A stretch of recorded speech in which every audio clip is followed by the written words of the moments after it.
Hey guys, so I wanted to come on here and record this little review, if you will, of 2 out of 3 episodes from season 3 of the original TMNT cartoon, Teenage Mutant Ninja Turtles cartoon.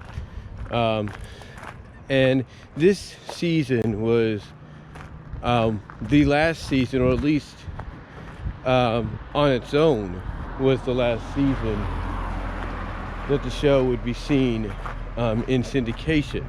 Now it would still be shown in syndication, the following year for the following season, because the following season would be like a collaboration between syndication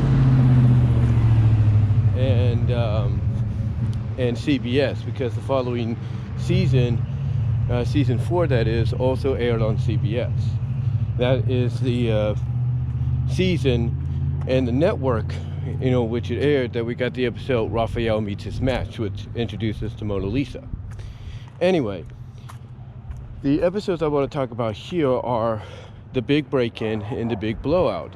2 of 3 episodes that had a continuity that connected them. The episode that preceded the Big Break-In was the Big Ripoff. And, even though that served sort of like part 1, or prelude to the final 2 episodes of season 3, to me the final 2 is where it really shined, in a sense, because nowadays we're so used to the a series, I should say, always waiting until the finale for the villain, either the series finale or season finale, for the villain to finally get the upper hand. And in season 3's finale, that's exactly what happened. Anyway, when I look at the Big Break-In and the Big Blowout, these are very, very significant episodes to me. And the reason I see them like that is because I recorded them when they first originally aired. That's right. You see, these aired around the time the movie had come out. Now, I don't know, well, let me correct myself. I recorded them when I first originally saw them. I don't know if it's when I saw them on a first repeat or whatever, but I recorded them when I originally first saw them. And I thought they were pretty good. I thought they were really, really good because, like I said, it kind of finally, gave the villains, that being Shredder and Krang, some kind of momentum, some kind of victory, if you will, over the Turtles.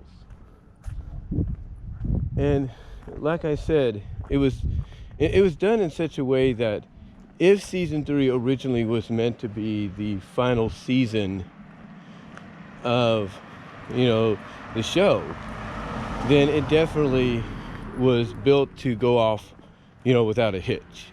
Basically it was designed to go flawlessly.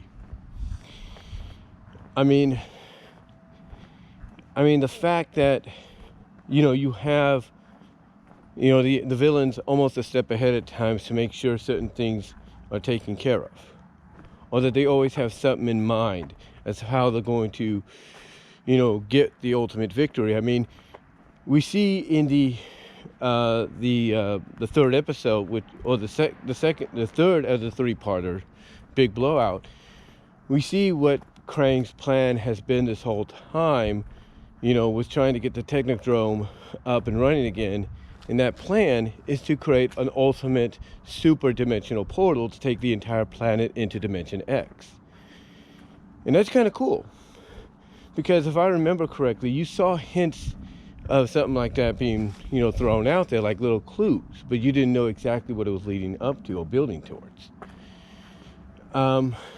It was done so well. And with any finale, of course, you're going to get certain encounters you love seeing. Like in Big Break-In, you had Krang getting involved. You had, the foot soldiers actually having a bit of an advantage over the Turtles and stuff. And, you didn't normally see that in the shows at times. I mean, Krang maybe, but not with the foot soldiers. But then you get to Big Blowout, and you get the confrontation everybody always looks forward to sometimes when they know it's going to happen, and that's Splinter and Shredder. And they did a great job with that.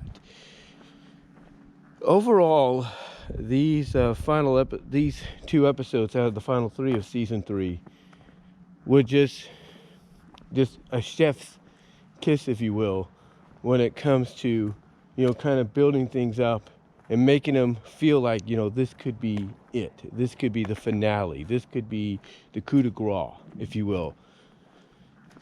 And as we know, as I've mentioned, that wasn't the case because we got season 4, which kind of revamped, kind of retconned a few things that happened at the end of Big Blowout, especially with the Technodrome and everything. So they kind of retconned that a little bit, but still they kept continuity with what happened in the finale. So I really enjoyed. So even though that was kind of like a, I guess you could say, an unnecessary change, if you will, but of course they did it because the show had moved over to CBS and they wanted to start fresh a little bit. Overall, you know, if you just take away the CBS run and just focus on the syndicated run and what these episodes did, I thought it was a great finale, you know, for a season, if not a series, in my opinion. April, though, on the other hand, you know, not so much. But they did retcon that in season 4, so I'll give them that. But overall, thought it was good. And if you haven't checked them out yet, check these 2 of 3 final episodes of season 3 out.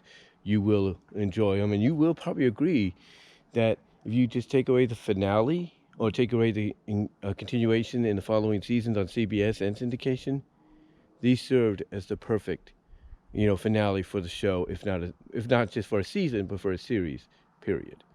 But let me know what your thoughts are down below. I'm home, guys. I'm going to go and rest up for tomorrow, and I'm out.